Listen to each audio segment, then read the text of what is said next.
Bismillahirrahmanirrahim. Assalamu alaikum dear students. Welcome to the YouTube channel of Allied School, Salman Farsi Campus. Hope you all are fine. Let's start our lesson number 7. It is from OPE, Fiction, A Christmas Story, page 36 to 40, and Non-Fiction, The Battle of Panipat, page number 44 to 46. First of all, we'll read fiction, A Christmas Story. The storyteller has bought an old roll-top desk.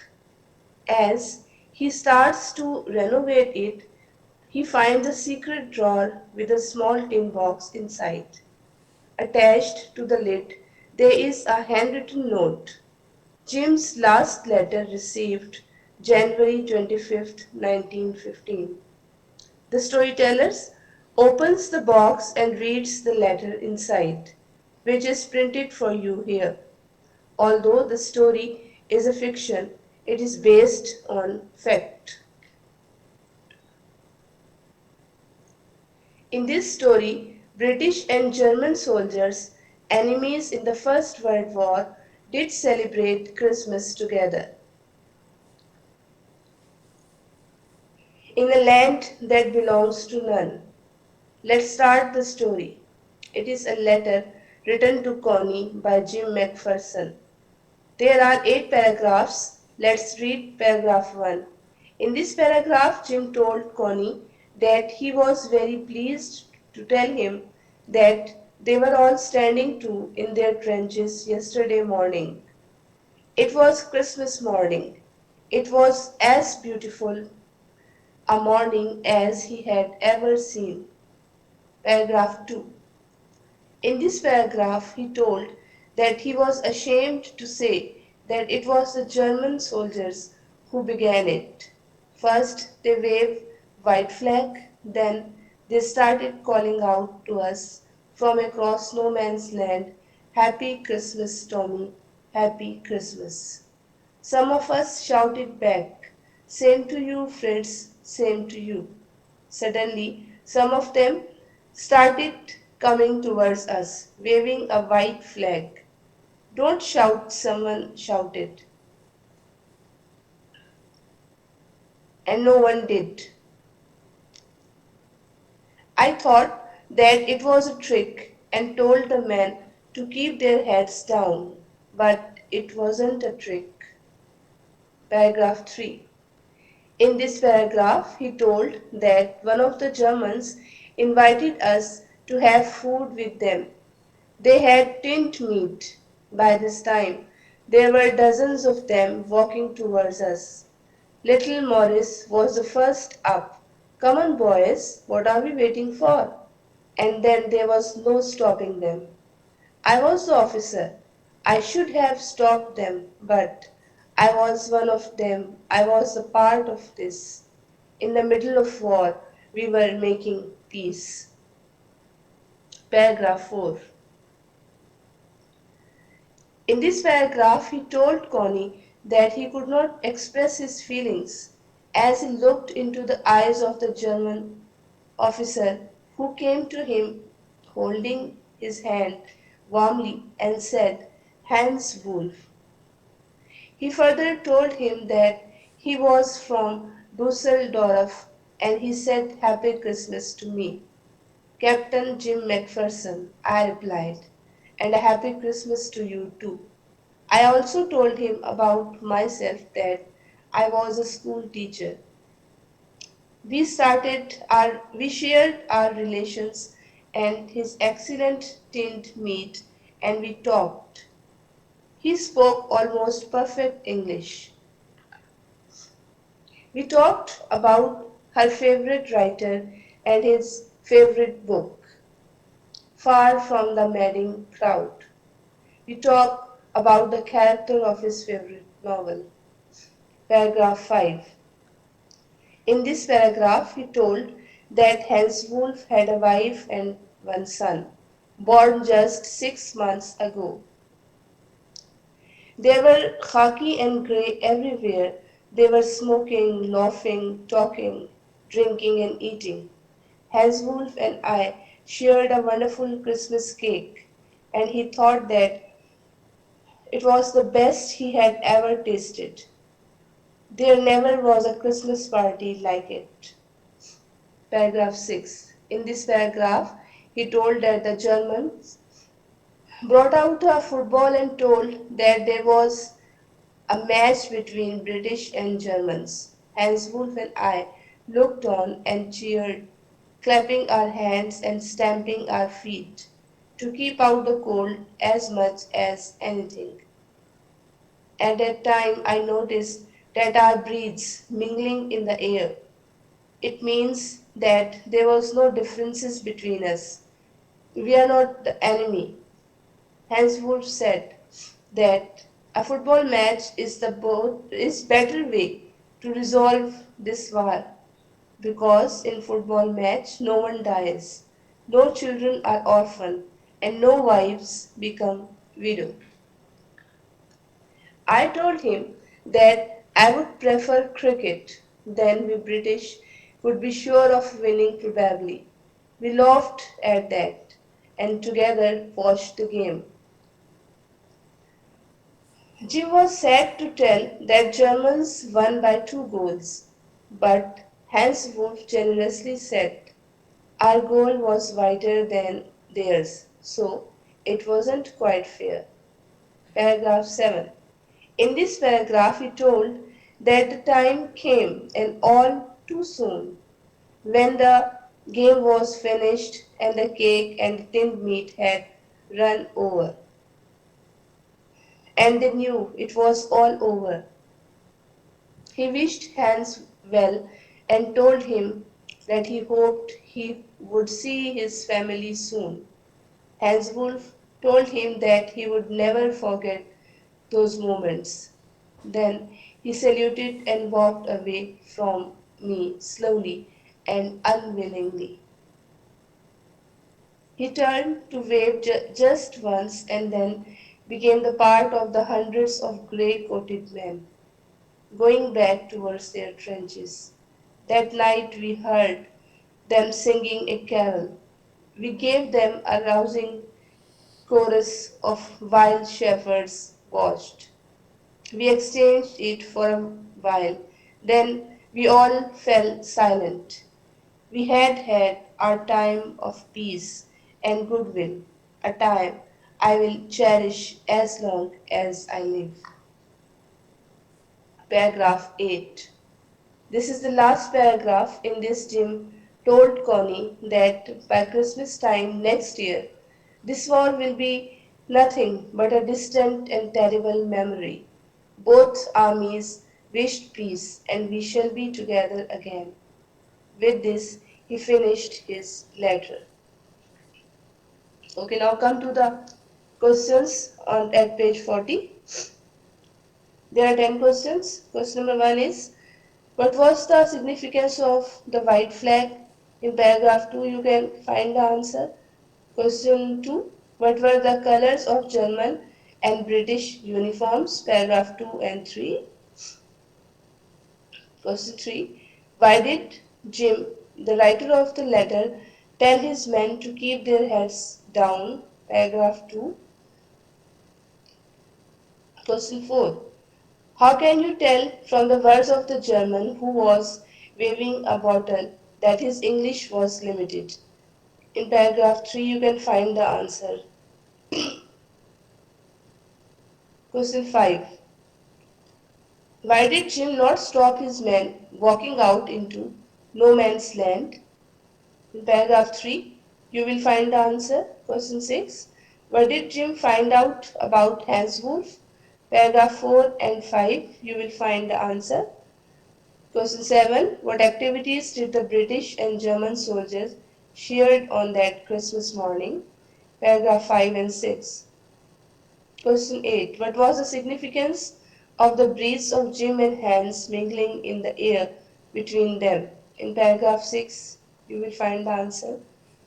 Question number 9. Why does Hans think that a football match would be a good way of resolving the war? In paragraph 6 again, you will find the answer.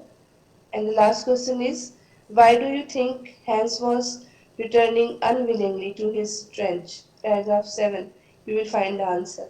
Read the paragraphs carefully and listen to the lecture again, and you will find the answers, inshallah. Okay, let's move on. Page 44.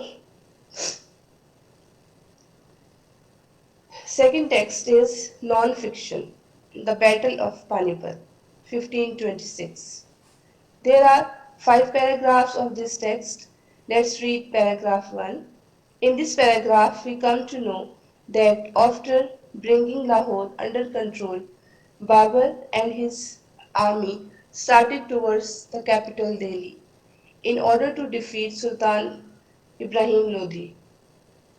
On reaching the village of Panipat, Babur organized his force and noticed his inferiority in number. He had only about 15,000 men, of which only about half were fit for attack. But he was a skillful strategist, and he had learned valuable tactical lessons in the battle with Uzbeks. Paragraph 2. In this paragraph, we are told that he had two talented Turkish gunners who had mastered the art of using cannons in warfare. Cannon was well known in Europe but not in the subcontinent at that time. Babur was very interested in firearms and big guns. He gave the order for all the carts to be tied together with raw hide rope to form a large defensive formation. The men and the cannons, protected by mantleted shields, took up position between them. Behind them were the cavalry and the archers.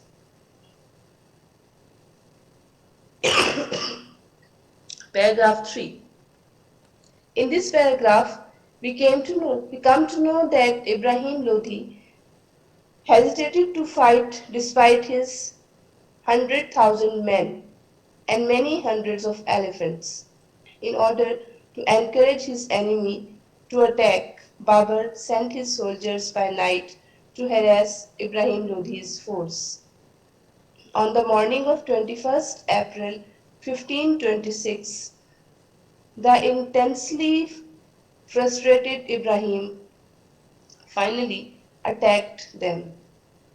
He forced Babur's right wing back, but his own army was swiftly overcome by the cannon fire, and the elephants were terrified by the noise of gunfire and panicked, making any further attack impossible. So, Ibrahim's force were quickly surrounded and destroyed by Babur's cavalrymen and archers. Paragraph 4. By midday, Ibrahim's camp was destroyed, although his body was not found until later. It was completely separated with his head, and the head was brought to Babur as a mark of respect to the dead Sultan. Babur later had a monument erected on the spot where he fell. Then, very quickly after the battle, he was concerned with protecting the treasures of Delhi and Agra from being robbed by his own victorious army. He sent his 17 years old son to Agra, where while he himself marched to Delhi, where he had said his prayers in the great mosque and declared himself Emperor of Hindustan. Paragraph 5, the last paragraph. In this paragraph, Babur was greeted by his son Humayun in Agra, who presented him with a magnificent diamond called the Kohinoor. Babur recorded that that a gem collector estimated its worth as the whole world's expenditure for half a day. He immediately refused this rich gift and offered it to his son Humayun. Okay, now come to the exercise. First, vocabulary. Match the words from the text in the left hand column to their definition in the right hand column at page 45. First word is subjugate and its meaning is vanquish. Second one is strategist and the meaning is careful planner. Third one is talented and the meaning is gifted. Number 4, insight and the meaning is provoke or rouse. Number 5, harass and the meaning is pester and annoy. Number 6, stampede. Stampede means